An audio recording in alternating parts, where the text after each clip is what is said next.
साधना का मूल है ध्यान। ध्यान करना, एकाग्र होना। ध्यान साधकों के बीच एक जाना पहचाना नाम है। ध्यान अथवा ध्यानस्थ होना अथवा किसी भाव गुण में डूबना अथवा किसी इष्ट पर एकाग्र हो जाना परम तत्व परमात्मा की प्राप्ति की ओर मुख्य कदम है। यही वह मार्ग है जिससे साधना क्षेत्र में सब कुछ संभव है, अर्थात इसके बिना कुछ भी संभव नहीं। मार्ग कोई भी हो, चाहे तंत्र हो, चाहे योग हो, चाहे कोई भी आध्यात्मिक मार्ग हो, ध्यान के बिना कुछ भी संभव नहीं है। साधकों को ध्यान के दौरान कुछ एक जैसे या कुछ अलग प्रकार के अनुभव होते हैं। हर साधक की अनुभूतियां भिन्न होती हैं। अलग साधक को अलग प्रकार का अनुभव होता है। इन अनुभवों के आधार पर उनकी साधना की प्रकृति और प्रगति मालूम होती है।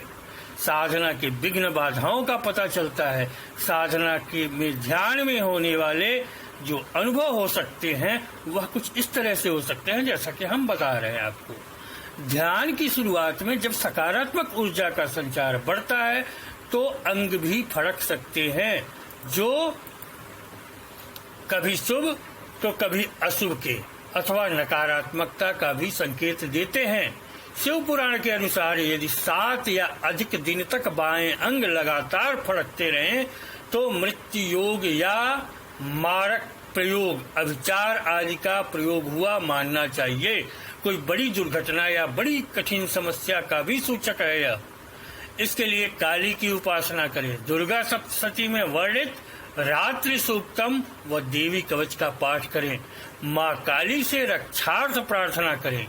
दाएं अंग फड़कने पर शुभ घटना घटित होती है, साधना में सफलता प्राप्त होती है।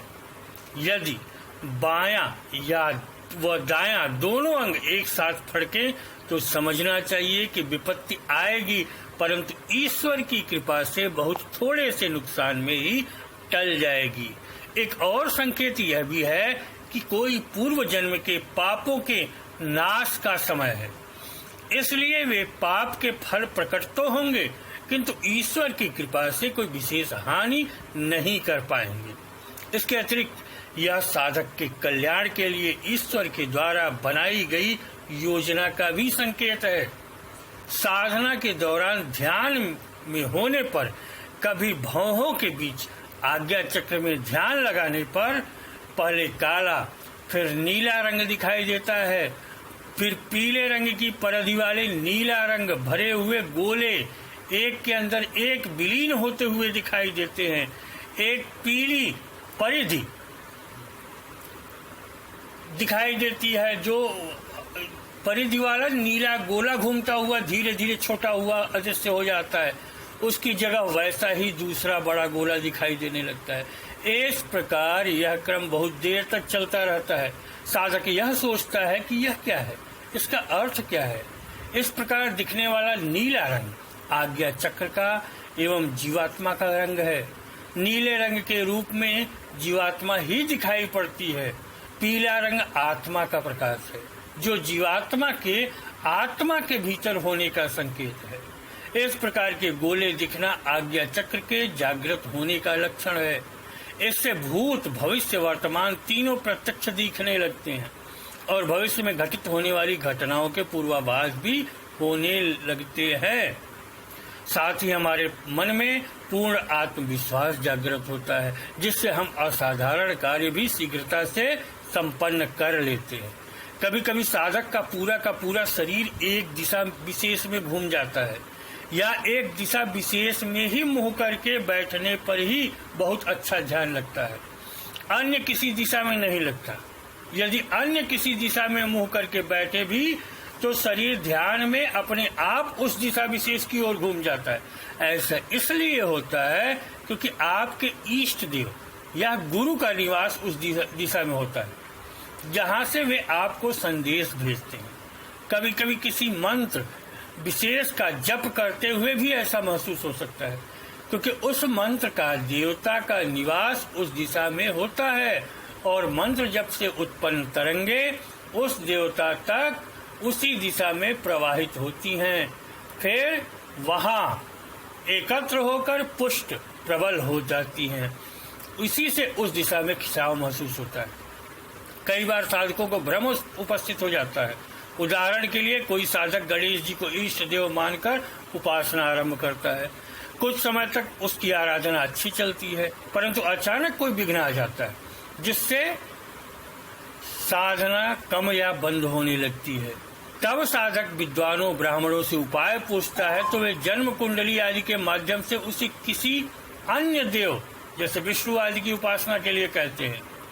कुछ दिन वह उनकी उपासना करता है, परंतु उसमें मन नहीं लगता। तब फिर वह और किसी के पास जाता है। वह उसे और किसी दूसरे देवी देवता की उपासना करने के लिए कहता है। तब साधक को यह लगता है कि मैं अपने इष्ट यानी गणेश जी से भ्रष्ट हो रहा हूँ। इससे न तो गणेश जी ही मिलेंगे और न ही दूसरे देवता। मैं साधना से गिर जाऊंगा। यहाँ साधकों से निवेदन है कि यह सही है कि वे अपने इष्ट देव का ध्यान पूजन बिल्कुल नहीं छोड़ें, परंतु वे उनके साथ ही उन अन्य देवी देवताओं की उपासना करें। साधना के विघ्नों की शांति के लिए यह आवश्यक हो जाता है। उपासना से यहाँ अर्थ उन देवी देवताओं के विषय में जानना भी है, क्योंकि उन्हें जानने पर हम यह पाते हैं कि वस्तुतः वे एक ही ईश्वर के अनेक रूप हैं। जैसे पानी की लहर, बुलबुला, भंवर, बादल, ओला, बर्फ आदि सब पानी ही है। इस प्रकार इष्ट देव यह चाहता है कि साधक यह जाने, इसलिए उसे इष्ट भ्रष्टता नहीं बल्कि इष्ट का प्रसार कहना चाहिए।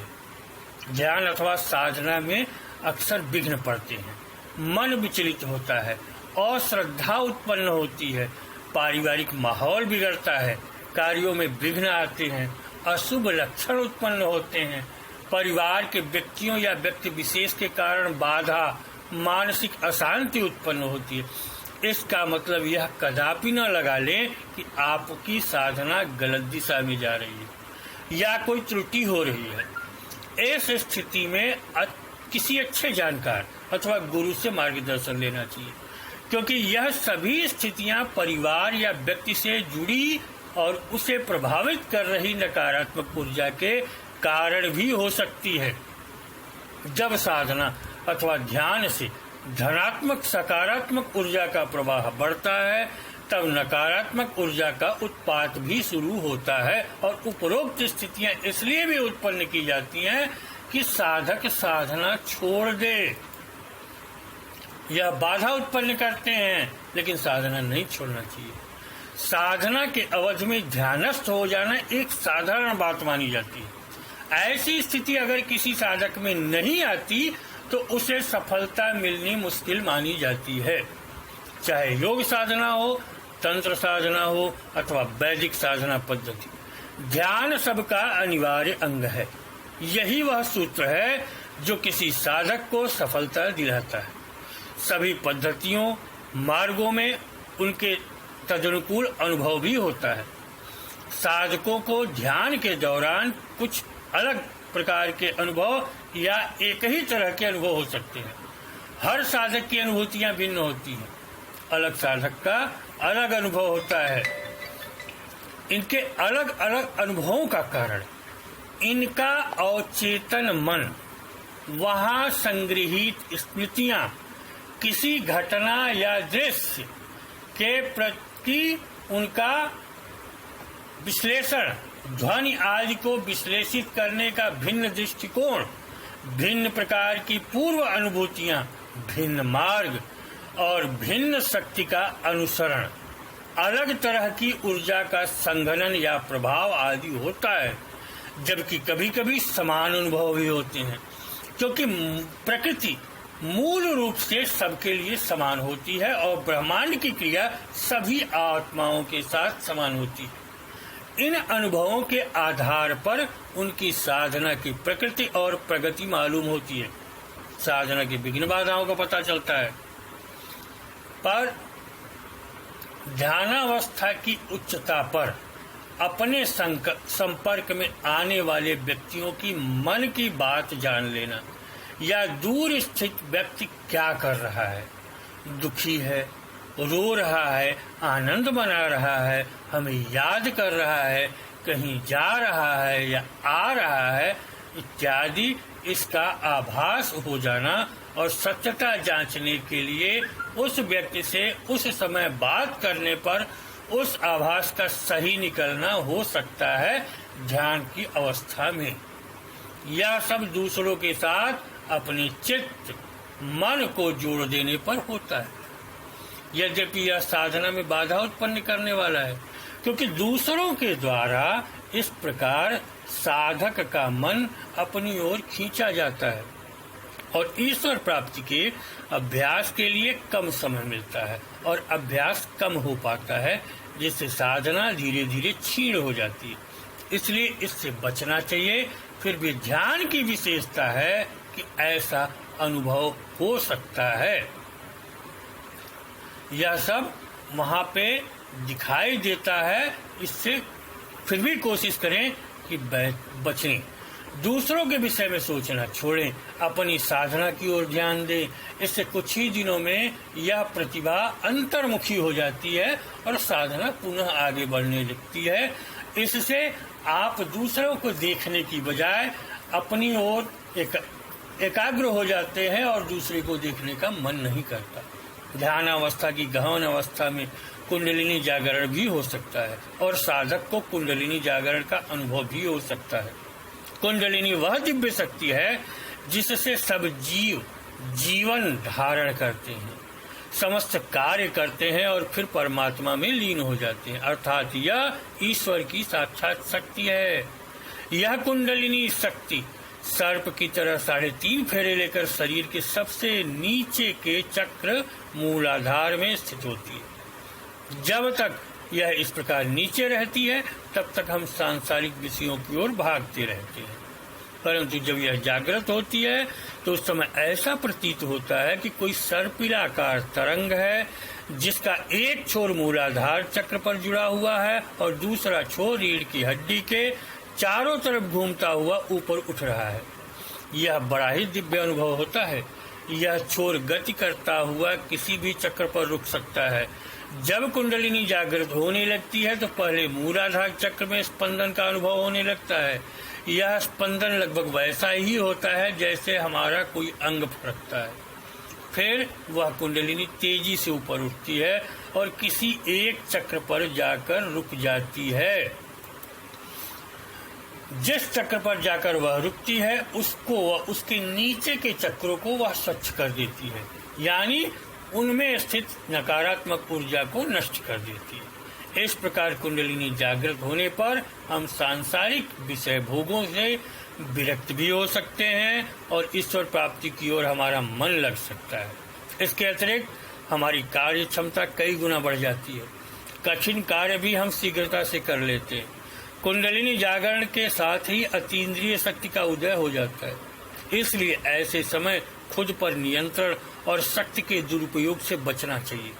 तंत्र साधकों में ऐसे समय में तीव्र भावनात्मक उभार हो सकता है, जिससे उनमें काम, क्रोध, मोह, माया बढ़ भी सकता है और उन्हें भौतिकता अपनी ओर खींच सकता है।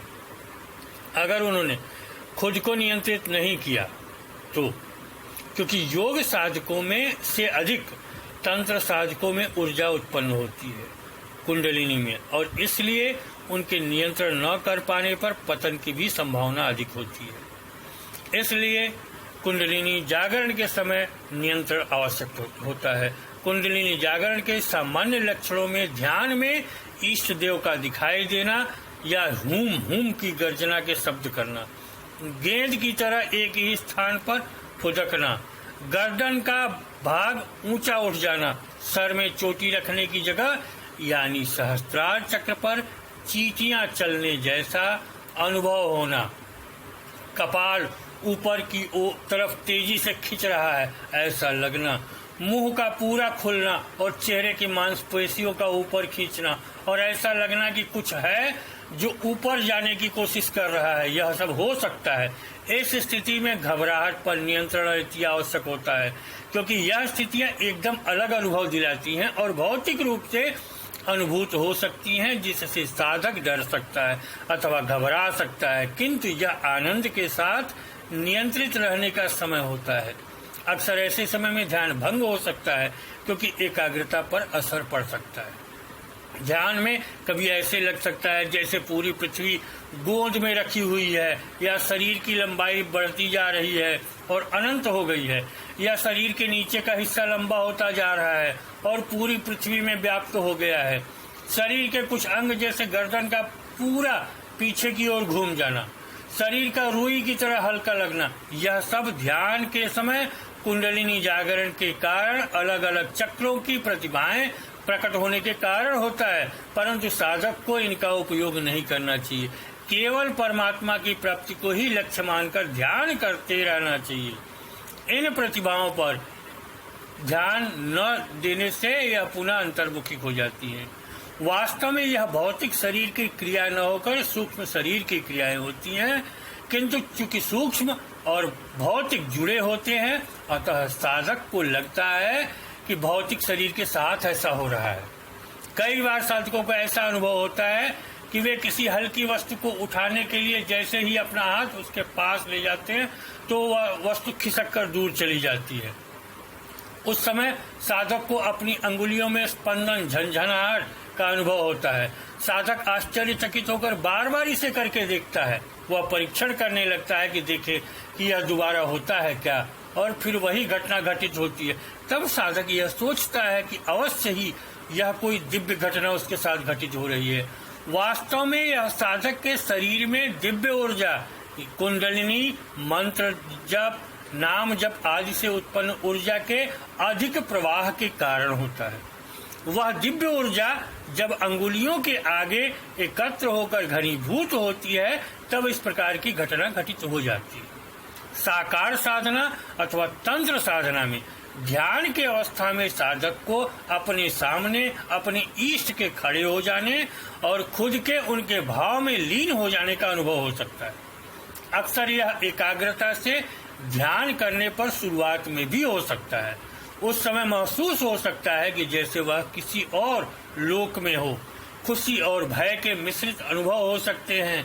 भय लग सकता है कि उसका शरीर से नाता टूट तो नहीं गया, या वह शरीर से अलग तो कहीं और तो नहीं आ गया, अथवा उसे महसूस हो सकता है कि वह अपने इष्ट के चरणों में, उनके लोक में पहुंच गया है और उसका लक्ष्य पूरा हो गया।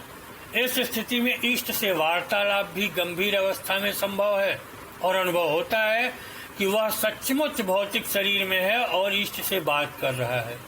यही वह दुर्लभ अनुभव है जिसकी हर साकार साधना करने वाला कल्पना करता है। यह अवस्था हर बार अथवा हर रोज आनी मुश्किल होती है, और इसी अवस्था में गंभीर समाधि की अवस्था भी आ सकती है। योग में सब कुछ नियंत्रित करके चला जाता है, किंतु तंत्र का ऊर्जा प्रवाह इतना तीव्र होता है कि कभी भी कोई भी घटना संभावित होती है।